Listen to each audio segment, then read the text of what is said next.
ಲೋಕ ಕಲ್ಯಾಣಾರ್ಥವಾಗಿ ಹೊನ್ನವರ ತಾಲೂಕಿನ ಕಳಸಿನಮೋಟೆಯಲ್ಲಿ ಮೇ 18ರಂದು ಶ್ರೀ ಶ್ರೀನಿವಾಸ ಕಲ್ಯಾಣೋತ್ಸವ ನಡೆಯಲಿದೆ ಎಂದು ಸಮಿತಿ ಅಧ್ಯಕ್ಷ ಯಜಮಾನ ಆಟೋಮಿಷನ್ ಟೆಕ್ನಾಲಜೀಸ್ನ ರಾಮಚಂದ್ರ ಗೌಡ ತಿಳಿಸಿದರು. ಹೊನ್ನವರ ಪಟ್ಟಣದ ನಾಮಧಾರಿ ಸಭಾಭವನದಲ್ಲಿ ನಡೆದ ಪತ್ರಿಕಾಗೋಷ್ಠಿಯಲ್ಲಿ ಮಾತನಾಡಿದ ಅವರು, ಶ್ರೀನಿವಾಸ ಕಲ್ಯಾಣವನ್ನ ಊರಿನ ಜನರ ಸಹಕಾರ ಪಡೆದು ತಾಲೂಕಿನ ಎಲ್ಲಾ ಸಮಾಜದವರ ಸಂಘಟನೆಯ ಪ್ರಮುಖರ ಸಹಾಯ ಪಡೆದು ಕಾರ್ಯಕ್ರಮ ಆಯೋಜನೆ ಮಾಡಿದ್ದೇವೆ. ಇದು ಸಾರ್ವಜನಿಕ ಕಾರ್ಯಕ್ರಮವಾಗಿದೆ.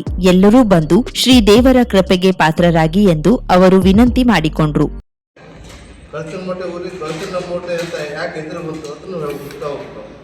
ಅದೇ ಥರ ನಾವು ದೇವ್ರಿಗೆ ಸೃಷ್ಟಿ ಮಾಡಿದ್ರು ದೇವ್ರ ಮೂಟೆ, ಬರೀ ಕಸ ಮೂಟೆ ಎಲ್ಲರಿಗೂ ಅಂತಲ್ಲ, ಇದು ಒಂದು ನಂಬಿಕೆ ಇರುವಂಥ ಒಂದು ಸೃಷ್ಟಿಗಳಾಗ್ತದೆ. ದೇವ್ರ ಮೂಟೆ ಕಸ ಮೂಟೆ ಯಾವುದು ಸ್ವಂತ ಊರುಗಳಲ್ಲ, ಎಲ್ಲೂ ಗೇರ್ಸೊಪ್ಪದಿಂದ ಒಂದು ಅಲ್ದು ಬಂದಿರೋ ಊರುಗಳು. ಅದೇ ಮೂಲ ನಮ್ಮದೆಲ್ಲರದ್ದು ಮೂಲ ಗೇರ್ಸೊಪ್ಪದ ಇದೆ ಅಂತ ನಂಬಿಕೆ ನಮ್ಮದು. ನಾನು ವೈಯಕ್ತಿಕವಾಗಿ ಹೇಳ್ತಾ ಇರೋದು, ಸಾರ್ವಜನಿಕ ಅಂತಲ್ಲ ಇದು. ಆದರೂ ಇಂಥ ಒಂದು ಮೂಮೆಂಟ್ ಕನ್ನಡದಲ್ಲಿ ಸನ್ನಿವೇಶದಲ್ಲಿ ಈ ದೇವರ ಮೂಟೆಯಲ್ಲಿ ದೇವರು ಇದ್ದಾರೆ, ಕಳಸದ ಮೂಟೆಯಲ್ಲಿ ಕಳಸ ಇದೆ. ಈ ಕಳಸ ಕೊಟ್ಟವರು ಯಾರು? ಚೆನ್ನಭೈರಾದೇವಿ ಅನ್ನೋ ರಾಣಿನೇ ಈ ಕಳಸವನ್ನು ಕೊಟ್ಟಿದ್ದು ಅನ್ನೋ ನಂಬಿಕೆಯಲ್ಲಿದ್ದೀವಿ ನಾವು. ಇನ್ನೂ ಯಾವಾಗಲೂ ಬಂತು, ಯಾವುದೋ ಕಾಲದಲ್ಲಿ ಬಂತು, ನಮ್ಗೆ ಯಾರು ಅಂತ ಹೆಸರು ಗೊತ್ತಿಲ್ಲ, ಯಾರು ತೊಗೊಂಬಂದ್ರು ಅಂತ ಗೊತ್ತಿಲ್ಲ. ಆದರೂ ಈ ಚೆನ್ನಭೈರಾದೇವಿ ಕೊಟ್ಟಿದ್ದು ಅನ್ನೋ ನಂಬಿಕೆಯಲ್ಲಿ ಇನ್ನೂ ಜೀವನ ಕಳೀತಾ ಇದ್ದೀವಿ.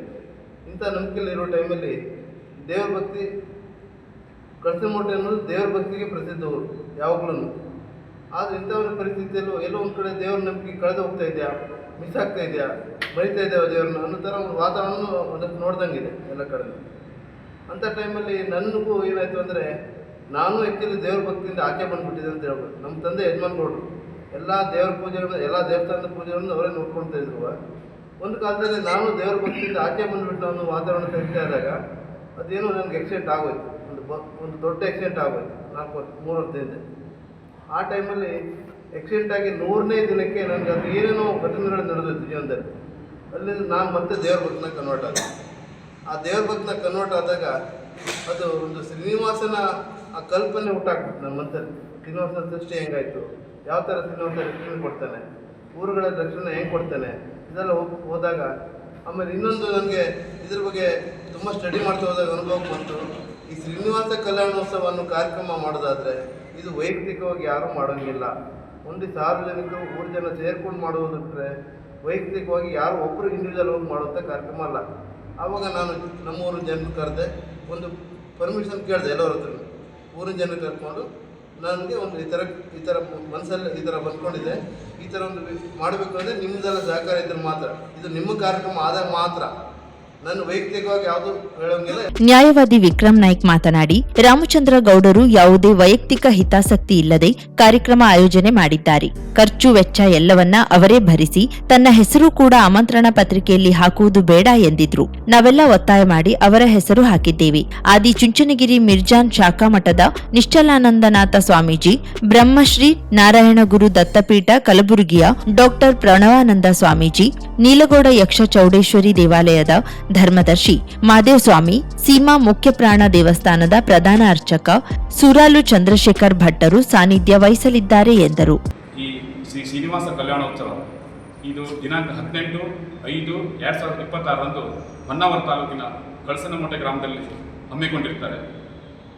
ನಾನು ಪ್ರಥಮವಾಗಿ ಈಗಾಗಲೇ ಪತ್ರಿಕಾಗೋಷ್ಠಿಯಲ್ಲಿ ಮಾತನಾಡಿದ ರಾಮಚಂದ್ರ ಗೌಡರಿಗೆ ಎಲ್ಲರ ಪರವಾಗಿ ಅಭಿನಂದನೆ ಸಲ್ಲಿಸ್ತೇನೆ.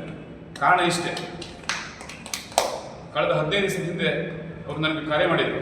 ನನಗಂತ ಎಲ್ಲ ಸಮಾಜದ ಮುಖಂಡರು ಕರೆ ಮಾಡಿದರು. ಸರ್, ನನಗೆ ತಲೆಗೆ ಒಂದು ಇದು ಬಂದಿದೆ, ತಿರುಪತಿ ತಿಮ್ಮಪ್ಪಗೆ ಸಂಬಂಧಪಟ್ಟ ದೇವರ ಕಾರ್ಯ ಕಲ್ಯಾಣ ಉತ್ಸವವನ್ನು ನಮ್ಮ ಊರಿನಲ್ಲಿ ಮಾಡಬೇಕಂತ ನಿರ್ಧಾರ ಮಾಡಿದ್ದೇನೆ, ನಿಮ್ಮದೆಲ್ಲ ಸಹಕಾರ ಇರಬೇಕಂತ ಹೇಳಿದರು. ಆವಾಗ ನಾವೆಲ್ಲರೂ, ನಾನಾಗಲಿ ಉಮೇಶ್ ಅನ್ನಾಗಲಿ ಎಲ್ಲ ಇಲ್ಲಿ ವಿಡಿಯೋ ನೇಕರಾಗಲಿ ಎಲ್ಲರೂ ಸಹ ಅದಕ್ಕೆ ಪ್ರೋತ್ಸಾಹ ಕೊಡ್ತೇವೆ, ನಾವು ನಿಮ್ಮ ಜೊತೆ ಇರ್ತೇವೆ ಅಂತ ಹೇಳಿ ಭರವಸೆ ನೀಡಿದ್ವಿ. ಇನ್ನೂ ಹೆಚ್ಚಾಗಿ ಮತ್ತೊಂದು ಖುಷಿ ಅಂತ ಹೇಳಿದ್ರೆ ಅವ್ರದ್ದು ಒಂದು ಮಾತು ಏನಂತ ಹೇಳಿದ್ರೆ, ಇದು ನಾನು ಎಲ್ಲ ಆರ್ಥಿಕವಾಗಿ ಎಲ್ಲ ಏನಾದರೆ ನಾನು ಮಾಡ್ತೇನೆ, ಆದರೆ ನನ್ನ ಹೆಸರು ಎಲ್ಲೂ ಬರೋದು ಬೇಡ, ಎಲ್ಲ ಸಮಾಜದವರು ಸೇರಿ ಮಾಡುವಂಥ ಕಾರ್ಯಕ್ರಮ ಆಗಬೇಕು ಅಂತ ಹೇಳಿದರು. ನಂತರ ಇನ್ನೆಂದರೆ ಈ ಕಾರ್ಡಿಗೆ ಸಹ ಇಲ್ಲೇನು ನಾವು ಆಮಂತ್ರಣ ಪತ್ರಿಕೆ ಮಾಡಿದ್ದೇವೆ ಅದರಲ್ಲೂ ಸಹ ತನ್ನ ಹೆಸರು ಹಾಕಬಾರದು ಅನ್ನುವ ಇದು ಇಟ್ಕೊಂಡಿದ್ರು. ಆದರೆ ನಾವೆಲ್ಲ ಸೇರಿ ಇಲ್ಲ, ಇದು ಸಮಿತಿ ಅಧ್ಯಕ್ಷರು ನೀವು ಸ್ವಾಗತ ಕೋರಬೇಕು, ಒಬ್ಬರು ಬೇಕಾಗ್ತದೆ. ಹಾಗಾಗಿ ನಿಮ್ಮ ಹೆಸರು ಹಾಕಬೇಕು ಅಷ್ಟ ಪೂರ್ಣಕ್ಕೆ ಅವರು ಅದನ್ನು ಹಾಕೊಂಡಿದ್ದಾರೆ. ಮತ್ತೆ ಈಗಾಗಲೇ ಸುಮಾರು 1 ವಾರ 10 ದಿವಸ ಆಯಿತು. ಅಲ್ಲಿಯ ಗ್ರಾಮಸ್ಥರು, ನಾನು ಎಲ್ಲ ಗ್ರಾಮಸ್ಥರಿಗೆ ಅಭಿನಂದನೆ ಸಲ್ಲಿಸ್ತೇನೆ. ಯಾಕಂದ್ರೆ ಪ್ರತಿ ದಿವಸನೂ ಸ್ವತಃ ತಾವೇ ಕಷ್ಟಪಟ್ಟು ಎಲ್ಲ ಮನೆಗೆ ಹೋಗಿ ಕರೆದು ಅಲ್ಲಿ ಕ್ಲೀನ್ ಮಾಡಿ ಸ್ವಚ್ಛತೆಗೊಳಿಸಿ ನಿಜವಾಗ್ಲೂ ಒಂದು ಅದ್ಭುತವಾದ ಕಾರ್ಯಕ್ರಮ ಹಮ್ಮಿಕೊಂಡಿದ್ದಾರೆ. ಅದಕ್ಕೆ ಅದೇ ರೀತಿ ಈ ಕಾರ್ಯಕ್ರಮ 18/5/2026 ಸೋಮವಾರ ಕಳಸನಮೊಟ್ಟೆಯಲ್ಲಿ ನಡೀತದೆ. ತಾವೆಲ್ಲರೂ ಜನ ಅಂದರೆ ಸಾರ್ವಜನಿಕರು ಮತ್ತು ಭಕ್ತಾದಿಗಳು ಅಲ್ಲಿ ಬಂದು ದೇವರ ಕೃಪೆಗೆ ಪಾತ್ರರಾಗಬೇಕಂತ ನಮ್ಮಲ್ಲಿ ಈ ಮೊತ್ತ ಎಲ್ಲ ಇವರ ಸಮಿತಿಯ ಪರವಾಗಿ ನಾನು ಸ್ವಾಗತ ಕೋರ್ತೇನೆ. ಕರ್ವೆ ಅಧ್ಯಕ್ಷ ಮಂಜುನಾಥ್ ಗೌಡ ಮಾತನಾಡಿ, ಸ್ವಂತ ಖರ್ಚು ಮಾಡಿ ಕಾರ್ಯಕ್ರಮ ಮಾಡುತ್ತಿರುವ ರಾಮಚಂದ್ರ ಗೌಡರು ಯಾವುದೇ ಪ್ರಚಾರ ಬಯಸ್ತಿಲ್ಲ. ತಾವು ಮಾಡಿದ ಕಾರ್ಯಕ್ರಮ ಇಡೀ ಊರಿಗೆ, ಸಮಾಜಕ್ಕೆ ಅರ್ಪಣೆ ಆಗಬೇಕು. ದೇವರ ಕೃಪಾಶೀರ್ವಾದ ಎಲ್ಲರ ಮೇಲೂ ಆಗಬೇಕು ಎಂದು ಹುಟ್ಟೂರಿನಲ್ಲಿ ಜಾತ್ಯತೀತ ಧರ್ಮಾತೀತವಾದ ಪುಣ್ಯದ ಕಾರ್ಯಕ್ರಮ ಆಯೋಜನೆ ಮಾಡಿದ್ದಾರೆ. ಪ್ರತಿಯೊಬ್ಬರೂ ಕೈಜೋಡಿಸಬೇಕು, ಹೆಚ್ಚಿನ ಜನ ಪಾಲ್ಗೊಂಡು ದೇವರ ಕೃಪೆಗೆ ಪಾತ್ರರಾಗಿ ಎಂದರು. ಮುಖ್ಯಸ್ಥರು ಅಂತ ಇರಬೇಕಾಗ್ತದೆ. ಅದೇ ರೀತಿಯಾಗಿ ಕಾರ್ಯಕ್ರಮವನ್ನು ತಾವೇ ಮಾಡಿದ್ರು ಸಹ ಎಲ್ಲರೂ ಒಳಗೂಡಿಕೊಂಡು ಎಲ್ಲರೂ ಕಾರ್ಯಕ್ರಮ ಮಾಡಬೇಕು ಅಂತ ಹೇಳುವಂಥ ಉದ್ದೇಶ ಇಟ್ಕೊಂಡು ರಾಮಚಂದ್ರ ಗೌಡರು ಅಂದರೆ ಊರಿನ ಕಳಸನಮೊಟ್ಟೆ ಭಾಗದಲ್ಲಿ ಯಜಮಾನ ಗೌಡರು ಅಂತ ಇದ್ದರು, ಅವರ ಸುಪುತ್ರರು.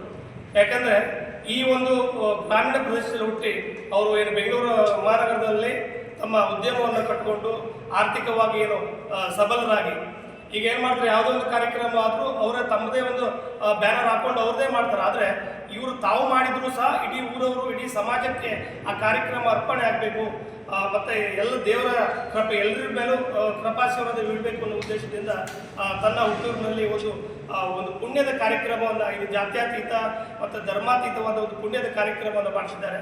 ಈ ಕಾರ್ಯಕ್ರಮಕ್ಕೆ ನಮ್ಮ ತಾಲೂಕಿನ ಎಲ್ಲ ಜನರು ಕೈ ಜೋಡಿಸಬೇಕು ಮತ್ತು ಎಲ್ಲರೂ ಈ ಒಂದು ಕಾರ್ಯಕ್ರಮಕ್ಕೆ ಆಗಮಿಸಿ ದೇವರ ಕೃಪೆಗೆ ಪಾತ್ರರಾಗಬೇಕು ಅಂತೇಳಿ ಏನು ವಿನಂತಿಯನ್ನು ಮಾಡಿಕೊಳ್ತಿದ್ದೇವೆ. ಅದೇ ರೀತಿಯಾಗಿ ಊರಿನವರು ಸಹ ನಿರಂತರವಾಗಿ, ಯಾಕಂತಂದರೆ ಒಂದು ಸಮಿತಿಯನ್ನು ಮಾಡಿಕೊಂಡು ನಿರಂತರವಾಗಿ ಎಲ್ಲ ಕಡೆ ಹೋಗಿ ಮನೆಗೆ ಆಮಂತ್ರಣ ಪತ್ರಿಕೆಯನ್ನು ಮೂಡಿಸ್ತಾ ಇದ್ದಾರೆ. ಅವರ ಉತ್ಸಾಹಕ್ಕೂ ಮತ್ತು ಆ ಊರಿನವರು ಎಲ್ಲರಿಗೂ ಈ ಮುಖಾಂತರ ಧನ್ಯವಾದಗಳನ್ನು ಸಹ ಸಲ್ಲಿಸ್ತಾ ಇದ್ದಾರೆ. ನಾಗರಾಜ್ ಗೌಡ ಮಾತನಾಡಿ, ಶ್ರೀನಿವಾಸ ಕಲ್ಯಾಣೋತ್ಸವದ ಆಚರಣೆ ಸಂದರ್ಭದಲ್ಲಿ ಒಕ್ಕಲಿಗ ಸಮುದಾಯದ ಯುವಕ ಯುವತಿಯರ ವಿವಾಹದ ಉದ್ದೇಶ ಇಟ್ಟುಕೊಂಡು ಮದುವೆ ದಿಬ್ಬಣ, ವಧುವರರ ವೇದಿಕೆ, ಆನ್ಲೈನ್ ರಿಜಿಸ್ಟ್ರೇಷನ್ ಪ್ಲಾಟ್ಫಾರ್ಮ್ ಲೋಕಾರ್ಪಣೆಗೊಳ್ಳಲಿದೆ ಎಂದರು. ಹಾಗಾಗಿ ದೇವತಾ ಕಾರ್ಯವನ್ನು ಮಾಡಬೇಕಂತ ಅವ್ರಿಗೆ ಒಂದು ವರ್ಷದ ಹಿಂದೆ ಮನಸ್ಸಿಗೆ ಬಂದಾಗ ಕಾರ್ಯಕ್ರಮನ ಈ ಡೇಟಿಗೆ ಮಾಡೋದಂತ ಫಿಕ್ಸ್ ಮಾಡಿಕೊಂಡು ಒಂದು ಊರಿನ ಸಹಕಾರ ಕೇಳಿದ್ರು. ಈಗ ಕಾರ್ಯಕ್ರಮ ಫಿಕ್ಸ್ ಆಗಿದೆ. ಮೇ 17 ಇದೇ 17ಕ್ಕೆ ವಿಧಿವಿಧಾನ ಪೂಜಾ ಮತ್ತು ಹವನ ಕಾರ್ಯಕ್ರಮಗಳು ಜಯರಾಮಡಿಗಳ ನೇತೃತ್ವದಲ್ಲಿ ನಡೀತದೆ. ಅದು ಊರಿನ ಜನರು ಸೇರಿ ಮಾಡ್ತಾರೆ. ಸಾರ್ವಜನಿಕವಾಗಿ 30 ಹಳ್ಳಿಗೆ ಕರೆದಿದ್ದಾರೆ. ಅದು 18ರ ಕಾರ್ಯಕ್ರಮ. ಈ 18ಕ್ಕೆ ಎಲ್ಲ ಪೂಜಾ ವಿಧಿವಿಧಾನಗಳು ಮೇನ್ ಕಲ್ಯಾಣೋತ್ಸವ ಸ್ಟಾರ್ಟ್ ಆಗೋದು ಮೇ 18ರ ಬೆಳಗ್ಗೆ 8 ಗಂಟೆಗೆ. ಅದಕ್ಕೆ ಉಪಸ್ಥಿತಿ ನಮ್ಮ ನಿಶ್ಚಲಾನಂದ ಸ್ವಾಮೀಜಿಯವರು, ಪ್ರಣವಾನಂದ ಸ್ವಾಮೀಜಿಯವರು, ಹಾಗೆ ಮಾಧವ ಸ್ವಾಮಿಯವರು ಉಪಸ್ಥಿತಿ ಇರ್ತಾರೆ. ಅದರ ನಂತರ ಅವರ ಆಶೀರ್ವಚನೆ ಇರ್ತದೆ. ಸಂಜೆ ಒಂದು 6 ಗಂಟೆಗೆ ನಾವು ಉತ್ಥಾನ ಉತ್ತರ ಕನ್ನಡ ಒಕ್ಕಲು ಸಂಗಮ ಅಂತ ಒಂದು ಸಂಘಟನೆ ಇದೆ. ಅದಕ್ಕೆ ಮಾನ್ಯ ರಾಮಚಂದ್ರ ಗೌಡರು ಉಪಾಧ್ಯಕ್ಷರಿದ್ದಾರೆ. ಈ ಶ್ರೀನಿವಾಸ ಕಲ್ಯಾಣ ಮೇನ್ ಉದ್ದೇಶ ಲೋಕ ಕಲ್ಯಾಣ ಅಂದರೆ ಎಷ್ಟೋ ಜನ ಅವಿವಾಹಿತರು, ನಮ್ಮ ಹುಡುಗರು ಹುಡುಗಿಯರು ತುಂಬ ಜನ ಮದುವೆ ಆಗದೇ ಇರೋರಿದ್ದಾರೆ. ಈ ಕಾರ್ಯಕ್ರಮನ ಬೆಂಗಳೂರು ಭಾಗದಲ್ಲಿ ಏನು ಮದುವೆ ಆಗಲ್ವೋ ಅಂಥವ್ರಿಗಾಗೇ ಮಾಡ್ತಾರೆ. ಯಾರಿಗೆ ಮದುವೆ ಆಗಲ್ಲ, ಸಂಬಂಧ ದುಡ್ಡು ಇರ್ತದೆ, ಲಕ್ಷಾಂತರ ಬಾಡಿಗೆ ಬರ್ತದೆ, ಬೆಂಗಳೂರಲ್ಲಿ ಎಷ್ಟು ಜನಕ್ಕೆ ಮದುವೆಗಳ ಸಂಬಂಧಗಳು ಮುರಿದೋಗ್ತಾ ಇರ್ತವೆ, ಆಗ್ತಾ ಇರಲ್ಲ. ಆವಾಗ ಅಲ್ಲಿ ಜನರು ಮಾಡುವಂಥ ಮೇನ್ ಉತ್ತಮ ಕಾರ್ಯ ಇದು ಶ್ರೀನಿವಾಸ ಕಲ್ಯಾಣೋತ್ಸವ. ದೇವ್ರಿಗೆ ಮದುವೆ ಮಾಡಿ ನನ್ನ ಮಗನಿಗೆ ಒಳ್ಳೆಯ ವಧು ಕೊಡಪ್ಪ, ವಧು ಕಡೆಯವರು ನನಗೆ ಒಳ್ಳೆಯ ವರ ಕೊಡಪ್ಪ ಅಂತ ಬೇಡ್ಕೊತಾರೆ. ಇವರು ರಾಮಚಂದ್ರ ಸರ್ಗೆ ಕಳಸನಮೊಟ್ಟೆ ಗ್ರಾಮದಲ್ಲಿ ಅವಿವಾಹಿತ ಹುಡುಗರ ಕಣ್ಣು ಕಾಣ್ತಾರೆ. ಅದು ನಮ್ಮ ತಾಲೂಕು ಭಾಗದಲ್ಲಿ ತುಂಬ ಜನ ರಾಮಚಂದ್ರ ಗೌಡರು ಸಂಘದ ಉಪಾಧ್ಯಕ್ಷರಿದ್ದಾರಲ್ಲ, ಏನಾದ್ರು ಬೆಂಗಳೂರು ಭಾಗದಲ್ಲಾದ್ರೂ ಒಂದು ಸಂಬಂಧ ಹುಟ್ಕೊಡ್ಬೋದು ಅಂತ ಸಂಪರ್ಕಕ್ಕೆ ಬರ್ತಾರೆ. ಹಾಗಾಗಿ ಊರಿನ ಪರಿಸ್ಥಿತಿಯಲ್ಲಿ ಈ ಥರ ಒಂದು ದೊಡ್ಡ ಸಮಸ್ಯೆ ಇದೆಯಲ್ಲ ಅನ್ನೋದು ಅವ್ರ ಕಣ್ಣು ಕಾಣ್ತದೆ. ಅದರ ಪ್ರೇರಣೆಯಿಂದನೋ ಏನೋ ಗೊತ್ತಿಲ್ಲ, ಶ್ರೀನಿವಾಸ ಕಲ್ಯಾಣ ಉತ್ಸವ ಊರಲ್ಲಿ ಮಾಡಬೇಕಂತ ಅವ್ರ ಮನಸ್ಸು ಬಂದಿರಬೇಕು. ಹಾಗಾಗಿ ಇಂಥದ್ದೊಂದು ಅದ್ಭುತ ಕಾರ್ಯಕ್ರಮ ಮಾಡ್ತಾರೆ. ಇದರ ಫಲ ಲೋಕ ಕಲ್ಯಾಣ, ಅಂದರೆ ಎಲ್ರಿಗೂ ಕಲ್ಯಾಣ ಆಗುವಂಥ ಸಂಧ್ಯೆ ಇವರು ಎಲ್ಲರಿಗೂ ಇದರ ಫಲ ಸಿಗಲಿ.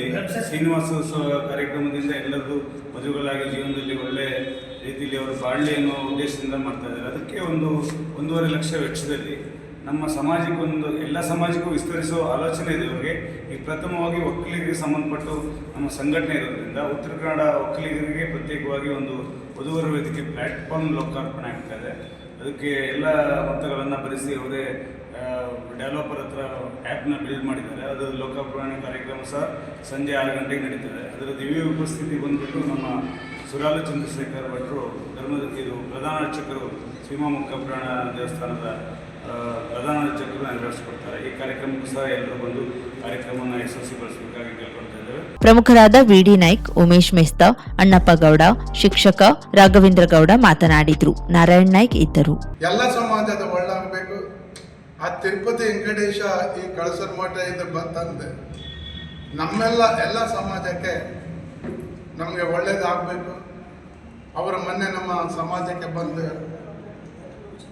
ವಿಕ್ರಮ್ ಸರ್ ಅವರು ಎಲ್ಲ ಬಂದು ಅವರು ನಮ್ಮೊಟ್ಟಿಗೆ ಎಲ್ಲ ಮಾತಾಡಿಕೊಂಡು ಯಾವಾಗ ನಾವು ಈ ಕಾರ್ಯಕ್ರಮ ಯಾವುದು ಎಲ್ಲ ಸಮಾಜ ಒಂದಾಗಿ ಯಾವಾಗ ಮಾಡ್ತಾರೆ ಆವಾಗ ನಾವು ಅಲ್ಲೇ ಇದೆ.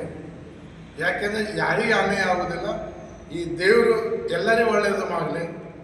ಅದು ಫಸ್ಟ್ ನಮ್ಮ ಪತ್ರಕರ್ತರಿಗೆ ಒಳ್ಳೆ ಆಗಲಿ. ಹಾಗೂ ಇಷ್ಟೇ ನಾವು ಹೇಳೋದಂದರೆ ನಮ್ಮ ರಾಮಚಂದ್ರ ಅವರಿಗೆ ಆರೋಗ್ಯದಿಂದ 1 ವರ್ಷ ತಕ್ಕ ಒಮ್ಮನೇಲಿ ಇದ್ದಾರೆ ಅಂತ. ಅದು ನಮ್ಗೆ ಗೊತ್ತಿಲ್ಲ.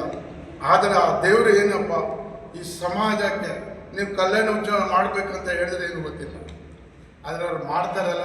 ಮಾನಸಿಕ ನಷ್ಟ ಇನ್ಯಾರಿಗೂ ಆಗಬಾರದು ಅನ್ನುವಂತಹ ಸದುದ್ದೇಶದೊಂದಿಗೆ ಶ್ರೀಯುತ ರಾಮಚಂದ್ರ ಗೌಡರವರು ಕಳಸನಮುಂಡಿಯ ಸರ್ವ ಸಮಸ್ಯರು ಹಾಗೂ ಹೊನ್ನಾವರ ತಾಲೂಕಿನ ಕೆಲವೊಂದಿಷ್ಟು ಸ್ನೇಹಿತರನ್ನು ಒಗ್ಗೂಡಿಸಿಕೊಂಡು ದಿನಾಂಕ 17/5/2026 ಮತ್ತು 18/5/2026 ಶ್ರೀ ಶ್ರೀನಿವಾಸ ಕಲ್ಯಾಣೋತ್ಸವ ಅನ್ನುವಂತಹ ಮಹಾ ಧಾರ್ಮಿಕ ಕಾರ್ಯಕ್ರಮವನ್ನು ಆಯೋಜಿಸಿದ್ದಾರೆ.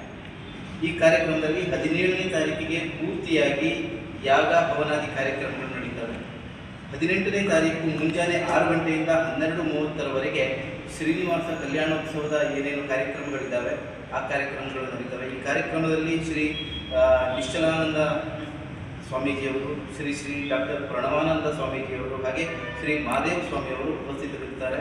ಕಲ್ಯಾಣೋತ್ಸವದ ಕಾರ್ಯಕ್ರಮದ ನಂತರದಲ್ಲಿ ಈ 3 ಸ್ವಾಮೀಜಿಗಳಿಂದ ಆಶೀರ್ವಚನ ಕಾರ್ಯಕ್ರಮ ಇರ್ತದೆ. ಆಶೀರ್ವಚನದ ನಂತರದಲ್ಲಿ ಯಾಕೆಂತ ಹೇಳಿದ್ರೆ ಹಣ ಇರ್ತದೆ. ಹಣ ಇದ್ದವರಿಗೆ ಯಾವ ರೀತಿ ಖರ್ಚು ಮಾಡಬೇಕು ಅನ್ನೋದು ಗೊತ್ತಿರೋದಿಲ್ಲ. ಆದರೆ ಬೇರೆಯವ್ರಿಗೆ ಮುಖರಾಗುವ ರೀತಿಯಲ್ಲಿ ಯಾರು ಖರ್ಚು ಮಾಡುವಂಥ ಮನಸ್ಸನ್ನು ಮಾಡುವುದು. ಆದರೆ ನಮ್ಮ ರಾಮಚಂದ್ರ ಗೌಡರು ದೇವರು ಕೊಟ್ಟ ಹಣ ಇದೆ, ಆದರೆ ನನಗೊಬ್ಬರಿಗೆ ಪ್ರಯೋಜನ ಆಗದೆ ಇಡೀ ಲೋಕಕ್ಕೆ ಕಲ್ಯಾಣ ಆಗುವಂಥ ಒಂದು ಕಾರ್ಯಕ್ರಮವನ್ನು ನಾವು ಆಯೋಜಿಸಬೇಕು ಅಂತೇಳಿ ಅವರು ತಲೆಯಲ್ಲಿ ಬಂದು ಒಂದು ಶ್ರೀನಿವಾಸ ಕಲ್ಯಾಣೋತ್ಸವವನ್ನು ಆಯೋಜಿಸಿದ್ದಾರೆ. ಅದು ನಮ್ಮೆಲ್ಲರ ಭಾಗ್ಯ. ಯಾಕೆಂತ ಹೇಳಿದ್ರೆ ಈ ಒಂದು ಪತ್ರಿಕಾಗೋಷ್ಠಿಯನ್ನು ಮಾಡಬೇಕು ಅಂತ ಹೇಳುವ ಒಂದು ಉದ್ದೇಶ ಅನ್ನೋದೇ ಹಣ ಖರ್ಚು ಮಾಡಿ ಕಾರ್ಯಕ್ರಮ ಮಾಡ್ತಾರೆ. ಆದರೆ ನಮ್ಮ ಪಾಲು ಏನು ಅನ್ನೋದನ್ನು ನಾವು ಸಾರ್ವಜನಿಕರು ತಿಳ್ಕೊಳ್ಬೇಕು. ನಾವು ಕೇವಲ ಹೋಗಿ ಜನ ಅಲ್ಲಿ ಭಾಗವಹಿಸಿ ಈ ಕಾರ್ಯಕ್ರಮದಲ್ಲಿ ಆಗುವಂಥ ಎಲ್ಲ ಒಂದು ಭಕ್ತಿ ಇದರಿಂದ ಬರುವಂಥ ಫಲವನ್ನು ನಾವು ಅದನ್ನು ಪಡ್ಕೊಳ್ಳಲಿಕ್ಕೆ ಮೊದಲನೇದಾಗಿ ಸಾರ್ವಜನಿಕರು ಹಾಗೂ ಭಕ್ತಾದಿಗಳು ಭಾಗವಹಿಸುವಂಥ ವ್ಯವಸ್ಥೆ ಆಗಬೇಕು. ಯಾಕೆಂತ ಹೇಳಿದ್ರೆ ಈ ಒಂದು ಕಲ್ಯಾಣೋತ್ಸವ ನಾಗರಾಜ್ ಗೌಡರು, ರಾಮಚಂದ್ರ ಗೌಡರು ಹೇಳಿದವರಿಗೆ ಬೆಂಗಳೂರಲ್ಲಿ ಮಾತ್ರ ಆಗಲಿಕ್ಕೆ ಸಾಧ್ಯ ಇದೆ. ನಮ್ಮ ಈ ಉತ್ತರ ಕನ್ನಡ ಜಿಲ್ಲೆಯಲ್ಲಿ ಕಲ್ಯಾಣೋತ್ಸವ 1-2 ಆಗಿರಬೇಕು. ಆದರೆ ಇದು ಒಂದು 3ನೇ ಕಾರ್ಯಕ್ರಮವಾಗಿ ನಮ್ಮ ಹೊನ್ನಾವರ ತಾಲೂಕಿನಲ್ಲಿ ಕಳಸನ